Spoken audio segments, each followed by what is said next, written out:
Hello दोस्तों, स्वागत आप सभी का आपका अपने चैनल बेसिक नॉलेज में। तो कैसे हैं आप लोग? आशा करते हैं मस्त है, स्वस्थ हैं और पढ़ाई बहुत ही जबरदस्त कर रहे हैं। जी हाँ दोस्तों, आप लोगों का क्लास 11 का एग्जाम सामने आ चुका है और आज हम लोग देखने वाले इंग्लिश का बहुत ही महत्वपूर्ण क्वेश्चंस, इंग्लिश का मॉडल पेपर जो झारखंड बोर्ड का ऑफिशियल है और इससे आप लोग एग्जाम में क्वेश्चंस जरूर बनेंगे। तो चलिए देखते हैं क्या क्या सवाल है, सभी को एक्सप्लेन कर देंगे, समझा देंगे ताकि आपको समझने में कोई प्रकार का दिक्कत ना हो और हर एक क्वेश्चन को देखते ही आंसर फटाक से बोल दो।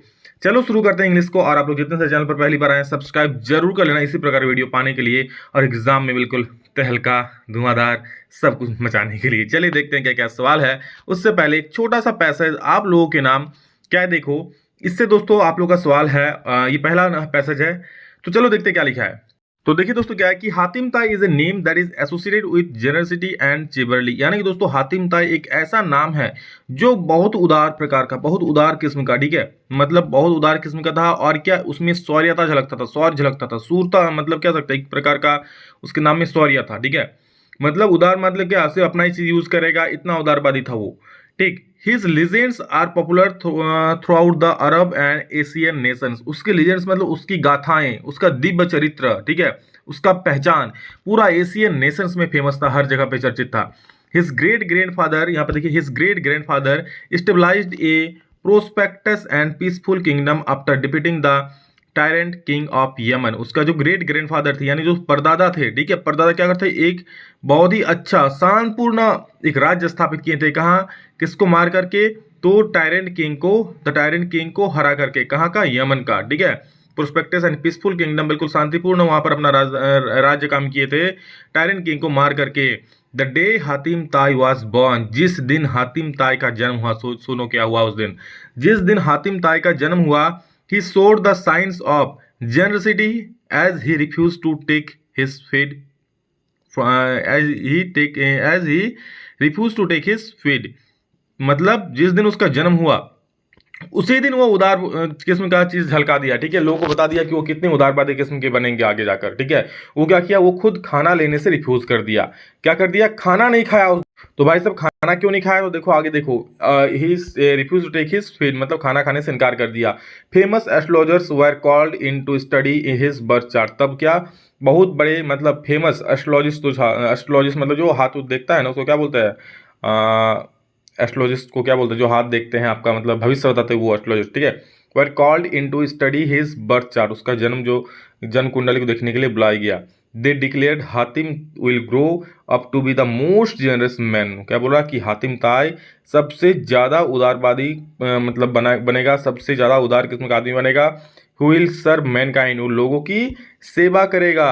ही will not take his feed alone और ever eat if someone near him is hungry. और क्या बोल रहा, वो कभी हमेशा अकेला नहीं खाएगा और अगर उसके सामने कोई भी भूखा आदमी हो तो वो बिल्कुल भी नहीं खाएगा, सबसे पहले अपने खाना उसको देगा। वो लिखा है कि will not take his feed alone, अकेला अपना खाना नहीं खाएगा। और ever if someone near him is hungry, अगर उसके सामने कोई भूखा है तो अपना अन्न ग्रहण नहीं करेगा, पहले उसको खाना देगा। You must feed others for you must feed others for him to take his own food. क्या बोल रहा, अगर आप हातिम ताई को खिलाना चाहते हो अभी तो आपको किसी दूसरे को खिलाना पड़ेगा, दूसरों को खिलाना पड़ेगा। On hearing this Hatim Tai's father took charge of all the children born on the same day as Hatim. क्या बोला, यह सुनकर हातिम ताई के पिता ने क्या किया, जितने सारे उस दिन बच्चे जन्म लिए थे सभी का जो चार्ज है, सभी का दायित्व है अपने ऊपर ले लिए, ठीक है। किसने? हातिम ताई के पिताजी ने। They were brought in the court and feed by the same nurse who was kept for Hatim. सबको मतलब बुलाया गया, वहां पर सबको लाया गया और सबको खाना खिलाया गया, ठीक है। किसके द्वारा? उसी नर्स के द्वारा जिसने हातिम ताई को पाल रहा था, जिसने हातिम ताई को खिलाया। There after Hatim Tai to happily took his feed, और उसके बाद हातिम ताई खुशी खुशी से अपना खाना खा लिया। सोचो जिस दिन जन्म हुआ क्या ही वो दिन था, उतना छोटा बच्चा में उस प्रकार का मतलब उदारवादी था, इस प्रकार का उसमें रिस्पेक्ट था कि वो खाना ग्रहण नहीं किया जब तक कि दूसरे बच्चों को खाना नहीं खिलाया उस दिन में जन्म हुए। तो देखो अब सवाल क्या है, who defeated the tyrant king of Yemen. तो टायरेंट किंग ऑफ यमन को किसने मारा था? तो हातिम ताई के ग्रैंडफादर ने, कि ग्रेट ग्रैंडफादर ने, तो ग्रेट ग्रैंडफादर ने, हातिम ताई ग्रेट ग्रैंडफादर, यानी कि एक का जो है ऑप्शन नंबर एक का क्या है, हिज ग्रेट ग्रैंडफादर, तो ग्रेट ग्रैंडफादर हो जाएगा, ठीक है। तो great grandfather option number C सही हो जाएगा। चलो अगला सवाल देखते हैं। 2 नंबर क्या बोल रहा है कि हातिम ताई वाज द किंग ऑफ, कहाँ का राजा थे वो, यमन का राजा थे। 2 का बी सही उत्तर हो जाएगा। सारा चीज आपको बता दिए, बिल्कुल क्रिस्टल क्लियर है और सारा चीज समझा देंगे, आगे बस पढ़ते जाओ। व्हाट हैपेंड आफ्टर हातिम ताई वाज बोर्न, जब उसने जन्म लिया तो क्या हुआ, ठीक है। तो देखो he refuse to take his, फिर अपना खाना खाने से इनकार कर दिया भाई। आगे देखो 4 नंबर क्या बोल रहा है, who were called to study the birth chart of Hatim, Hatim के बर्थ चार्ट जन्म कुंडली देखने के लिए किसको बुलाया गया, तो डॉक्टर थोड़ी बुलाएगा भाई, किसको बुलाया गया, एस्ट्रोलॉजिस्ट को बुलाया गया, ठीक है, ज्योतिषी को बुलाया गया, ज्योतिषी को बुलाया गया उस दिन। ऑप्शन डी सही हो गया। Who took the charge of all the children born on the same day as Hatim, उस दिन जन्म लिए सभी बच्चों का चार्ज दायित्व तो किसने लिया, तो हातिम ताई के पिताजी ने, तो हातिम ताई फादर। 5 का डी सही हो जाएगा। 6 नंबर देखो क्या बोल रहा है, बहुत बड़े बड़े abbreviation are freely used in, abbreviation कहाँ यूज होता है, एब्रीविएशन मतलब शॉर्ट फॉर्म, ठीक है, शॉर्ट फॉर्म जहाँ यूज करते हैं ना, शॉर्ट फॉर्म जैसे करते हैं, कितने सारे शॉर्ट फॉर्म होते हैं, उन शॉर्ट फॉर्म को कहाँ यूज करते हैं, तो नोट मेकिंग में, नोट मेकिंग कौन है, और 6 का सी सही हो जाएगा। तो इसका नोट मेकिंग सही हो जाए, क्योंकि नोट मेकिंग दोस्तों हम लोग क्या छोटे छोटे शब्द यूज करते हैं, मतलब शॉर्ट फॉर्म यूज करते हैं ना। आप लोग नोट मतलब क्या, चीज़ों को छोटा करके लिखना, नोट बनाना, तो उसमें शॉर्ट यूज फॉर्म यूज करते हैं। 6 का सी सही हो जाए, नोट मेकिंग। अगला सवाल है, which of the following is not part of summary writing, summary writing में कौन सा पार्ट नहीं है, क्या चीज़ हम लोग यूज नहीं करते हैं, तो यूजिंग योर ऑन वर्ड्स, हम लोग अपना शब्द यूज करते हैं, बिल्कुल। अगर किसी चीज़ का हम लोग समरी लिखेंगे, वही कहानी का समरी लिखेंगे, तो अपना शब्द तो उसमें यूज करते ही है। Exact word from the text, क्या सेम शब्द उठा करके हम लोग बैठा देते हैं, जो जो टेक्स्ट में लिखा है वही सब लिख देते हैं, तो फिर समरी हुआ क्या, जो आप लोगों का कहानी में लिखा है वही सारा चीज़ हम नोट्स में लिख दिए, समरी में लिख दिए, तो ये समरी थोड़ी क्या रहेगा, ये तो सेम वही चीज़ हो जाएगा। तो एग्जैक्ट वर्ड नहीं लेते हैं हम लोग, छोटा करके लेते हैं, ठीक है, तो ये आप लोग का नहीं होगा, ऑप्शन बी नहीं होगा। बाकी इंक्लूडिंग मेन आइडियाज को तो लेते ही हैं, summary being shorter than text, बिल्कुल जो टेक्स्ट होता है उससे छोटा होता है समरी। समरी देखते हैं ना किसी भी कहानी क्या होता है, छोटा होता है। What is written at the beginning of an article, किसी भी आर्टिकल का बिगिनिंग स्टार्टिंग में क्या लिखा रहता है, तो टाइटल जिसको हेडिंग बोलता है, ऑप्शन बी सही हो जाएगा। Okay, article are not meant for, article किसके लिए नहीं होता है, तो न्यूज़पेपर में आर्टिकल लिखे जाते हैं, बिल्कुल लिखे जाते हैं, मैगजीन्स में भी आर्टिकल लिखे जाते हैं, बिल्कुल लिखे जाते हैं, जर्नल्स में भी आर्टिकल लिखे जाते हैं, लेकिन जो लॉ बुक्स होता है ना, कानून की किताबों में भाई साहब आर्टिकल नहीं लिखे जाते हैं, ऑप्शन सी सही हो जाएगा।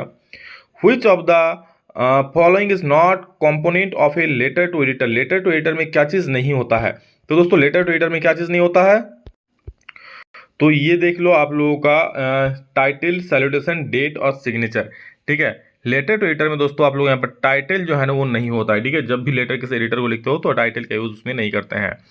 इन report writing narration of the event is always written in अगर आप रिपोर्ट लिखते हो तो नरेशन मतलब कौन सा भाषा में रिपोर्ट लिखते हैं, कोई घटना जब घट जाता है, आप रिपोर्ट उसके बाद में लिखा था, कहीं घटना मान लो घट गया, अब उसके बारे में हमको रिपोर्ट लिखना है, ठीक है, कहीं दंगा हो गया, ठीक है, उसके बारे में आपको रिपोर्ट लिखना है, तो अब बाद में लिखो, पास्ट टेंस में लिखोगे ना, क्योंकि वो चीज़ तो घट चुका होता है, तो इमीडिएट पास्ट फॉर्म में लिखते हैं। 11 का 20 सही हो जाएगा।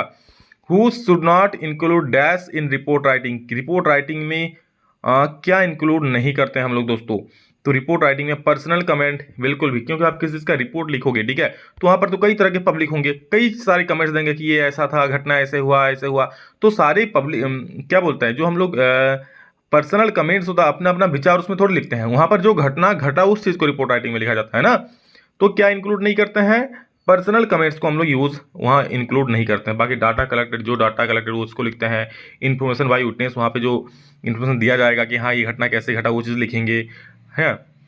लेकिन पर्सनल कमेंट्स की उस चीज़ पर ऐसा कमेंट्स, चलो भाई अच्छा हुआ बुरा हुआ, ऐसा कमेंट्स हम लोग थोड़ी उसमें ऐड करेंगे रिपोर्ट राइटिंग में। Many teachers complain about their student dash days, तो many teachers complain their students this days, इन दिनों आप लोगों का जो टीचर है आप लोगों का कंप्लेन कर रहा है, ठीक है, मतलब बहुत सारे टीचर्स इन दिनों स्टूडेंट्स का कंप्लेन कर रहे हैं, ठीक है, तो ऑप्शन तो तेरे का बी सही हो जाएगा, दिस हो जाएगा। 14 number, Ravi is not at home he dash out playing football, तो Ravi is not at home he क्या होगा, डैश आउट प्लेइंग फुटबॉल, तो इसका सही उत्तर दोस्तों हो जाएगा, ही के साथ क्या लगता है, इज लगता है, ऑप्शन ए सही हो जाए, he is out playing football, he के साथ आर एम वाज नहीं लगा यहाँ पर, ठीक है, वो घर में नहीं है, बाहर फुटबॉल खेल रहा है। If I were you, if I were you, अगर मैं तुम होता, I dash not do it, तो मस्ट भी नहीं होगा, कैन भी नहीं होगा, शुड भी नहीं होगा, क्या हो जाएगा, वुड हो जाएगा, ठीक है, अगर मैं तुम होता तो मैं क्या ये मैं नहीं करूँगा, तो ये चीज़ होता। 15 का सी सही हो गया। नेक्स्ट देखो, choose the grammatically correct sentence for the given jumbled words. तो 16 का सही उत्तर देखिए क्या हो जाएगा। 16 का ग्राम मतलब इसको सही करके लिखना है, ठीक है। 16 का क्या हो जाएगा, every man is expected to do his duty. ये सबसे सही वर्ड है, सबको सजा करके लिखना था, तो सजा करके लिखोगे तो सबसे पहले आ जाएगा क्या, एवरी मैन, फिर is expected to do his duty, option number B सही हो जाएगा। समझ गए हो। 17 नंबर, which of the following sentence is in the passive voice. Passive voice में क्या हम लोग बाई लगा के लिखते हैं, तो ये देखो बाई किसमें है, the room was cleaned by Sudhanshu, तो ऑप्शन डी सही हो जाए। क्यों, क्योंकि इसमें पैसिव वॉइस बाई के द्वारा लिखा गया, सिंपल सा है। ठीक, अगला सवाल है, the correct passive voice of the librarian gave me book. इसका करेक्ट पैसिव वॉइस क्या हो जाएगा दोस्तों, तो I was given a book by the librarian. क्या हो जाएगा, I was given a book by the librarian. ठीक, क्यों, क्योंकि ये सिंपल पास्ट टेंस में है, इसीलिए वाज वेयर का प्रयोग हो जाएगा, वाज का। 18 का ए बिल्कुल सही हो जाएगा। What were the children taught at the village school. बच्चों को स्कूल में क्या सिखाया जाता था, मतलब हाँ क्या पढ़ाया जाता था, तो वहाँ पर क्या कराया जाता था, प्रेयर्स। 19 का जो है ए नंबर सही हो जाएगा, प्रेयर्स, प्रार्थना। ठीक है। 20 नंबर देखो क्या बोल रहा है, तो 20 नंबर बोलेंगे what would be the what the author grandmother's feed the sparrow with. मतलब जो ऑथर के ग्रैंड मदर थे, जो उनके दादी अम्मा थी, वो चिड़ियों को क्या खिलाती थी, तो उनको दोस्तों ब्रेड खिलाती थी, ब्रेड। ठीक है, ऑप्शन नंबर ए सही हो जाएगा। ठीक है, चलो आगे बढ़ते हैं, अगला सवाल देखते हैं। चलो अगला सवाल देखते हैं आगे। 21 नंबर दोस्तों क्या है, देखिए, Khushwant Singh grandfather was an old man who used to wear. Khushwant Singh का जो ग्रैंडफादर थे, जो दादाजी थे, वो एक बूढ़ा आदमी थे, वो क्या पहनते थे, तो एक पगड़ी टोपी पहनते थे, तो बिग टर्बन, किसका बी सही हो जाएगा। ठीक है, पगड़ी पहनते थे, 21 का बी सही हो जाएगा। 22 नंबर क्या बोल रहा है कि the length of the wave walker, wave walker का लंबाई कितनी थी, तो वहाँ किताब में हम लोग यहाँ पर क्या लिखा हुआ है, 23 मीटर, ऑप्शन नंबर ए बिल्कुल सही हो जाएगा। 22 का ए सही हो गया। नेक्स्ट देखिए 23 नंबर क्या बोल रहा है कि what was Wu Daozi's last painting. Wu Daozi का लास्ट पेंटिंग क्या था, तो उसका last painting a painting of a landscape था। ठीक है, लैंडस्केप मतलब जो किसी प्रकार का दृश्य होता है ना, देखिए सूर्य उगता हुआ, पेड़ पौधे लगे हुए हैं, मतलब जमीन का एक अच्छा सा दृश्य था, उसका वो लास्ट पेंटिंग था। 24 में हु डिस्कवर्ड टूथ स्टम्प का डिस्कवर्ड किसने किया, तो इसका सही उत्तर दोस्तों हो जाएगा हावर्ड कार्टर ने। ठीक है, Howard Carter, option number D सही हो जाएगा 24 का। 25 नंबर क्या बोल रहा है, the cardboard shows the pictures of. Cardboard किसका पिक्चर दिखा रहा था दोस्तों, तो कार्डबोर्ड किसका पिक्चर दिखा रहा था, किसका पिक्चर उसमें बना हुआ था कार्डबोर्ड में, तो दोस्तों 25 का सही उत्तर हो जाएगा option number D, poet's mother and her two cousins. उसकी माँ और उसकी 2 कजन्स, भाई बहन का था। ठीक है, एंड 2 कजन्स, जो भी चाचा है, भाई बहन कुछ भी हो सकता है। What is the meaning of the phrase poet's poem of earth. Poem of earth का मीनिंग क्या है दोस्तों, तो इसका मीनिंग है rain gives the same pleasure to earth as the poem gives to humans. क्या बोल रहा है कि बारिश सेम प्लेजर, सेम आनंद देती है पृथ्वी को, जिस प्रकार कोई कविता देती है आम आदमियों को। मतलब हम लोगों को जैसा कविता आनंद देती है, कि हम लोगों को कविता पढ़कर जैसा आनंद होता है, उसी प्रकार बारिश पृथ्वी को खुश करती है। ऑप्शन नंबर बी सही हो जाएगा। Which month of the year is described in the poem the laburnum top. The laburnum top में कौन सा महीना का जिक्र किया गया है, दोस्तों उसमें सितंबर महीना का जिक्र किया गया, और इस सितंबर में मेरा बर्थडे भी है। ठीक है। What is hidden in an infant face. Infant's face क्या, what is hidden in an infant's face, तो इसका सही उत्तर दोस्तों हो जाएगा ऑप्शन नंबर क्या, देखिए यहाँ पर डी, लॉस्ट चाइल्डहुड, खोया हुआ बचपन। ठीक है, इन्फेंट्स फेस ये हिडन था, ये छुपा हुआ था, लॉस्ट चाइल्डहुड। अगला सवाल देखिए, according to poem father to son who have, according to the poem father to son who have lived in the same house for years. ठीक है, फादर टू सन में जो ये जो पोएम है फादर टू सन का, इसमें कौन वर्षों से घर में रह रहे थे, तो क्या हो जाए इसका उत्तर दोस्तों, इसका हो जाएगा फादर एंड द सन। जी हाँ, बेटा, पुत्र और पिता दोनों एक हाउस में वर्षों से रह रहे थे। सनसुई लिटरली मीन, सनसुई का अर्थ क्या होता है दोस्तों, सनसुई का अर्थ होता है माउंटेन वाटर। ठीक है, ये कौन सी भाषा है सनसुई, आप लोग बोल सकते हो चिंग चैंग करके, ऐसे ही नाम है ना, तो सनसुई को दोस्तों माउंटेन वाटर भी बोला जाता है। कौन सी भाषा आप लोग बोल सकते हो सनसुई। टैप्लो इज ए बॉय ऑफ। टैप्लो कितना साल का था, तो वो दोस्तों टैप्लो 16 साल का था, ठीक है, 16 साल का टेप्लो था, ठीक है। तो 16 साल का लड़का था, 33 का सी सही हो जाएगा। 32 number, professor Gaitonde entered Forbes building to meet his. तो इसके साथ उसके पुत्र के साथ मिलने के लिए ना, तो 32 का क्या हो जाएगा, सन हो जाएगा, ऑप्शन नंबर डी। गाइटोंडे उसके पुत्र से मिलने के लिए फोर्ब्स बिल्डिंग में इंटर किए। Why did the narrator Nick Middleton नीतू नोरबू नोरबू, तो क्या हो जाएगा इसका उत्तर, तो इसका उत्तर दोस्तों हो जाएगा ऑप्शन नंबर सी, दार्चिन, ठीक है। Why did the narrator Nick Middleton meet Norbu, तो इसका दार्चिन सही उत्तर हो जाएगा option number C. What was Murad's desire, Murad का डिजायर क्या था, तो इसका इच्छा, मतलब डिजायर मतलब इच्छा क्या था, तो इच्छा था एक घोड़े चलाए हो, तो horse A ride a horse, ठीक है, हॉर्स राइड नहीं, राइड ए हॉर्स, मतलब घोड़ा चलाने का।